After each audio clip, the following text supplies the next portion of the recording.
नमस्कार बच्चों, मेरा नाम है राहुल और आप देख रहे हैं मेरी CBSE क्लास। तो आज जो ये वीडियो है ये 10th क्लास के लिए है और 7/3/2019 में मैथ का पेपर हुआ था। ठीक है, चैप्टर 1 से कौन कौन से क्वेश्चन आएंगे बस मैं उसमें वो कराऊंगा मैं आपको। ठीक है, तो एक बार पेज पढ़ लेता हूँ, फटाक से देख लेते हैं। और यहाँ पे ठीक है, ये आपका बहुत ही कॉमन क्वेश्चन है, 1 नंबर में कई बार आ चुका है और आपके यूनिट टेस्ट में पूछा जा चुका है। √2 √3 के बीच में स्थित एक परिमेय संख्या ज्ञात कीजिए। परिमेय संख्या जिसे P/Q के रूप में लिख सकते हैं वो ज्ञात करनी है। और वैसे दो संख्याओं के बीच में अनगिनत परिमेय संख्याएं होती हैं। तो √2 और √3 के बीच में स्थित एक परिमेय संख्या बतानी, एक क्या आप बहुत सारी बता सकते हैं। तो इसे लिखें कैसे, यहाँ देखेंगे।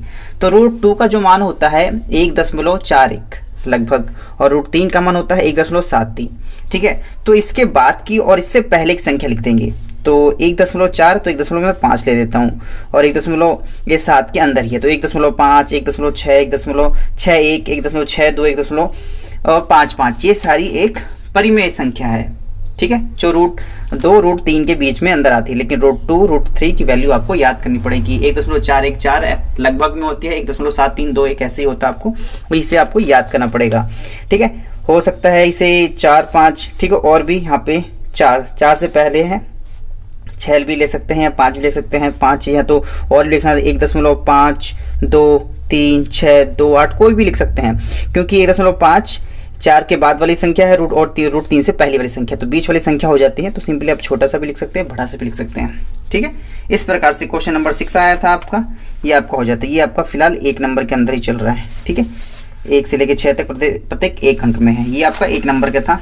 ठीक है, और दूसरे में आते हैं।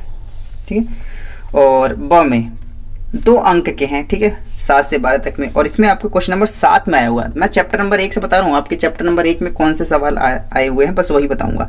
यूक्लिड एल्गोरिथम के प्रयोग से 1260 तथा 7344 का महत्तम समांतवर्तक HCF ज्ञात कीजिए। कौन से यूक्लिड एल्गोरिथम से, मैं आपको दिखा दूँ, आपके बुक में भी आया हुआ है। ये चैप्टर 1.1 से ही लिया गया है। देखो चैप्टर 1.1 निम्नलिखित HCF ज्ञात करने के लिए यूक्लिड विभाजन एल्गोरिथम का प्रयोग कीजिए। ठीक है, 135 255 था, इस प्रकार से था आपका। ठीक है, तो यहाँ पे इस प्रकार से दिया गया है, बस संख्या बदल दी गई है आपकी। इसमें संख्या में 135 ठीक है इस प्रकार से था, और इसमें इस प्रकार से है आपका। ठीक, तो क्वेश्चन तो इसी प्रकार से आएंगे, लगाना तो आपके ऊपर पड़ेगा। ठीक है, लेकिन लगाएं किसे, एक बार इसे भी देख लेते हैं। यूक्लिड विभाजन एल्गोरिथम का प्रयोग करने से पहले आपके पास 2 संख्याएं थी, एक छोटी होती एक बड़ी होती। छोटी वाले को बाहर लिखते हैं, बड़ी वाले को अंदर लिखते हैं, और इस प्रकार से का विभाजन करना है एल्गोरिथम का। ठीक है, और ये मैंने जो क्वेश्चन है जो मैंने दिखाया 1.1 के डिटेल्स मैंने समझा रखी है। अगर आपको ना समझ में आए ये वाला तो नीचे लिंक डिस्क्रिप्शन में है, वो आप देख सकते हैं आसानी से। वहाँ मैंने स्टेप बाय स्टेप समझा रखा है, यहाँ पे तो डायरेक्टली सॉल्व करके समझा रहा हूँ मैं। ठीक है, तो छोटे वाले को बाहर और बड़े वाले को अंदर करेंगे, 5 बार बच जाएगा, 144 बच जाएगा। ठीक है, तो इसे कैसे लिखते हैं, पहले ये वाला आएगा। ठीक है, उसके बाद आपका भाजक, फिर भागफल, फिर शेषफल, जमा में शेषफल लिखते हैं। उसी प्रकार से 1260 इन दोनों को मल्टीप्लाई करेंगे, 1044 गुणे 1 1044 गुणे 1 और शेष 216। अब अगली लाइन में लिखेंगे, अगली लाइन में ये होगा 1044 किनारे गुणा 216 गुणे 4 जमा 180, 216 गुणे 4 जमा 180। ठीक है, इस प्रकार से सवाल लगा देंगे। ये थोड़ा सा बाहर चला गया है, आप समझ जाएंगे। ठीक है, इस प्रकार से लगाते इसका जो HCF आएगा वो 36 होगा। ठीक है, आपका ये कितने नंबर का था, 2 नंबर में आएगा आपका। देखो ये प्रकार का आपका है, ये 2 नंबर का है। ठीक, इसके बाद ये 2018 का, सॉरी 2019 वाला बता रहा हूँ मैं। ठीक है बच्चों, ध्यान रखना 2019 वाला है। और अथवा में अगर ये नहीं आया तो ये लगाने वाला था, ये और ही सिंपल है।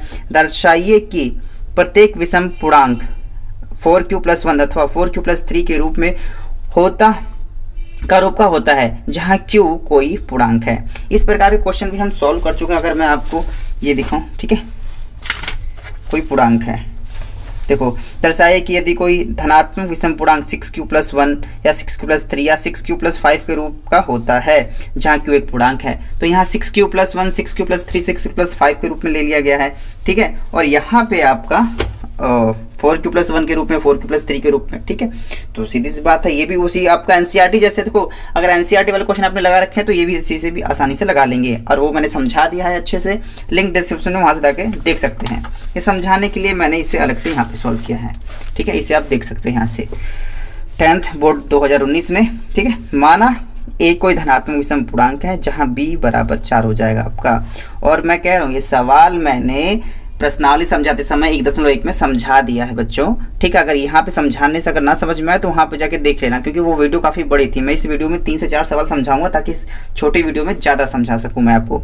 ठीक है, जब हम a और 4 से विभाजित करते हैं तो हमें शेषफल क्रमशः 0, 1, 2, 3 प्राप्त होगा, जहाँ जो शेषफल होता है 0 से बराबर या 0 से बड़ा होता है, लेकिन जो भाजक से हमेशा छोटा रहेगा वो आपका।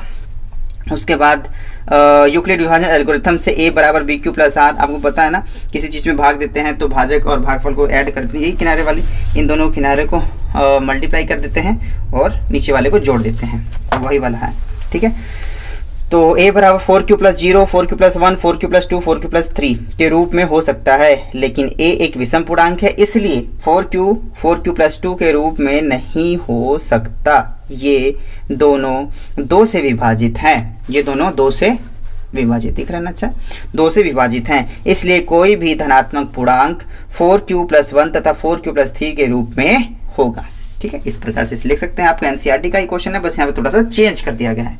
उम्मीद है चीज़ें ये वाली भी आपको समझ में आई होगी, उतनी मुश्किल भी नहीं है ये, और इसे शुरू से करते जाए बच्चों, नहीं तो आगे जाके जब आपका ऑनलाइन अगर क्लास शुरू हो जाएगी तो ऑनलाइन क्लास में ये सब नहीं बताया जाएगा कि पिछले प्रीवियस ईयर में क्या आया था, बस इंपॉर्टेंट ये बता दिया जाएगा। आप इससे प्रैक्टिस भी कर लेंगे। ठीक है, तो बेसिक वाले बच्चों आप सब में भी ये सब आ सकता है। ठीक है, चलते हैं अगले क्वेश्चन की तरफ। अगला क्वेश्चन देखते कहाँ पे है, ये हमने लगा लिया था। ठीक है, ये स्क्वायर वाला है, मैं दूसरी वीडियो में बताऊंगा जो चैप्टर 2 में से कौन कौन से क्वेश्चन आए हैं और कैसे कैसे क्वेश्चन आते हैं। ठीक है, वो मैं आपको बताऊंगा बाद में। इसमें देखते हैं फिर आपका, ठीक यहाँ पे भी देख लेते हैं आपका, यही तो है, ये तो रहा। ठीक है, सिद्ध कीजिए √2 एक अपरिमेय संख्या है। अगर आपकी एनसीईआरटी में दिखाऊं मैं, देखो आपकी बार ये आपका उदाहरण ले लिया गया है बच्चों।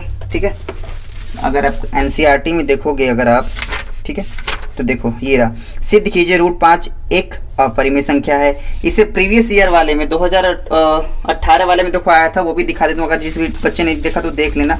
ठीक है, √2 अपरिमेय संख्या, तो सिद्ध कीजिए 5 प्लस √3 एक अपरिमेय संख्या है। ठीक है, इस प्रकार से आया था, इस प्रकार से बन के भी आ सकता है। अगर इसने नहीं देखा हो, मैं लिंक डिस्क्रिप्शन में नीचे वीडियो देख सकते हैं बच्चों, कंटिन्यू वीडियो देखा करो, और इसी प्रकार से मैं वीडियो लेके आता रहूँगा ताकि आपके प्रीवियस ईयर के जो क्वेश्चन है वो भी क्लियर होते रहें।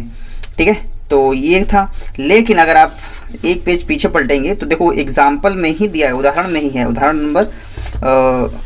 में √2 एक अपरिमेय संख्या, इसको समझाने के लिए √2 का ही प्रयोग किया गया है। ठीक है, तो इसे एक बार देख लेते हैं। यहाँ पे कहाँ पे है, सिद्ध कीजिए √2 एक अपरिमेय संख्या, prove that √2 in an irrational number. ठीक है, इंग्लिश वाले बच्चों यहाँ पे ध्यान दो थोड़ा सा, ये बोर्ड, ये 10th बोर्ड 2019। माना एक कोई, अरे भैया तुम ये आगे क्या, इधर सवाल ये है। ठीक है, जल्दी से इसे देख लेते हैं। बोर्ड 10th 2019 से पूछा गया है, माना √2 एक परिमेय संख्या है। सबसे पहले इसे मान के ही लगाते हैं, हल्का सवाल है, सबसे पहले इसको उल्टा ही मान लेते हैं। सिद्ध करना है अपरिमेय संख्या, मान लेंगे परिमेय संख्या, फिर अपनी कल्पना को गलत कर देंगे और फिर हम सिद्ध कर देंगे। अरे वाह, कमाल का सवाल है, शुरू से मुझे काफी इंटरेस्टिंग सवाल लगा है। √2 बराबर p/q लिख सकते हैं जब ये परिमेय संख्या है, तो जहाँ q = नॉट 0, जहाँ p q सहबाद संख्या है, मतलब इसका कोई और खंड नहीं होता। ये इस प्रकार समझ सकते हैं, p और q का जो HCF होता है वो 1 होता है। दोनों पक्षों का वर्ग करने पर, दोनों पक्षों का जब वर्ग कर देंगे इस प्रकार से, यहाँ कर देंगे वर्ग, यहाँ कर देंगे वर्ग, √2 का वर्ग करेंगे तो यहाँ पे 2 हो जाएगा। जैसे प्रीवियस वीडियो में मैंने ये भी समझाया था आपको, यहाँ p² q², यहाँ पे क्रॉस मल्टीप्लाई कर देंगे तो p आपका यहाँ आ जाएगा, p², यहाँ पे q², 2q² हो जाएगा। p² 2 से विभाजित है, p² 2 से विभाजित, तो यहाँ पे भी आ सकते हैं ना।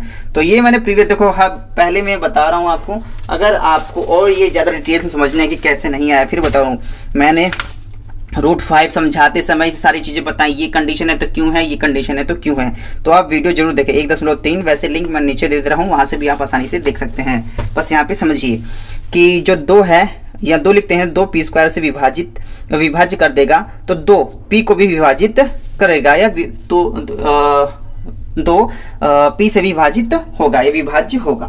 तो अगर विभाज्य हो सकता है, मतलब जैसे कि हमें यहाँ पे मैं हाथ पे लिखने लग गया मैं, ठीक है, जैसे कि माना 2 और p को विभाज्य देने पर कोई m आ रहा है, जैसे 10 और 2 को भाग देने पर 5 आता है, तो p को भाग देने पर कोई m आ रहा है, ये समझ लीजिए।